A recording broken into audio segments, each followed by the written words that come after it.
A Venezia la carenza d'organico dei vigili del fuoco supera la media regionale del 20%, così il comandante provinciale Alberto Maiolo. Noi abbiamo un 16% di carenza di personale per questo tipo e poi abbiamo le leggi speciali che sono quei benefici che sono un diritto del lavoratore di avvicinamento a familiari per legge 104 e quindi arriviamo a più del 21%. Lì dove serve il titolo della prima festa nazionale per la fondazione del Corpo, nato per regio decreto il 27 febbraio 1939. È l'87° anniversario di fondazione del Corpo Nazionale. Nel corso del 2025 oltre 11.600 gli interventi di soccorso nel veneziano, con una media di più di 32 al giorno, un impegno quotidiano che comprende operazioni di salvataggio della popolazione, soccorsi in caso di incidenti stradali e allagamenti, interventi per incendi ed esplosioni, specie in casa, ma non soltanto.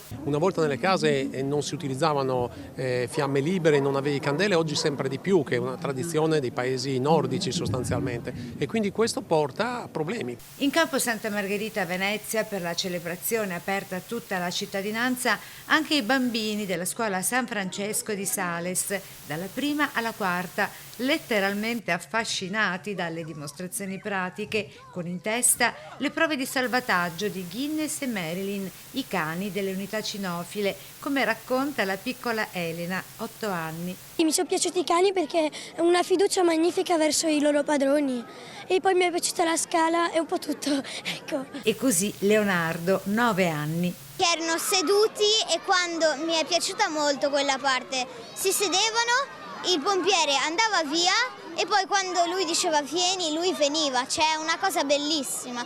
Michele, 10 anni, sedotto da tutte le esercitazioni, tra cui, manca a dirlo, quella del fuoco, e il suo desiderio più grande. Io vorrei diventare pompiere perché mi piace anche tanto l'esperienza e io sono un bambino molto che faccio robe paurose. Il pompiere paura non ne ha, il pompiere paura non ne ha.